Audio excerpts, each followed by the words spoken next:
અમદાવાદના નગરદેવી વિશ્વવિખ્યાત માતા ભદ્રકાળીની 6.25 કિલોમીટર લાંબી નગર યાત્રા નીકળવાની છે. 614 વર્ષ પછી 26 ફેબ્રુઆરી 2025 ના રોજ અમદાવાદના સ્થાપના દિવસ પર આ નગર યાત્રા નીકળશે. તો આ યાત્રા ભદ્રકાળી મંદિરથી શરૂ થઈને 3 દરવાજા, ગુરુ માણેકનાથજી સમાધિ સ્થાન, માણેક ચોક, દાણાપીઠ, અમદાવાદ મ્યુનિસિપાલિટી ઓફિસ, ખમાસા, પગથિયા, જમાલપુર દરવાજા, જગન્નાથ મંદિરથી અલગ અલગ વિસ્તારમાં ફરીને નિજ મંદિર પહોંચશે. રૂટ પર થોડા અંતર પર સ્વાગતની વ્યવસ્થા કરવામાં આવશે અને યાત્રા નિજ મંદિર પહોંચ્યા બાદ હવન કરવામાં આવશે. રથમાં માતાજીની પાદુકા મૂકવામાં આવશે. અખાડા, ટેબલો, ઊંટ, હાથી અને ભજન મંડળી સહિત મોટી સંખ્યામાં સ્થાનિકો જોડાશે.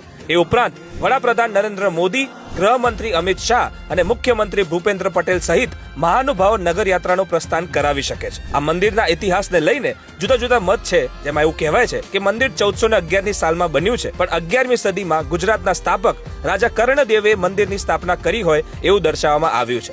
હવે જો આટલા વર્ષે નગરના માતા દર્શન દેવા માટે આવે તો એક દિવસ માટે બધું જ મૂકીને દર્શનનો લાભ લેવો જોઈએ.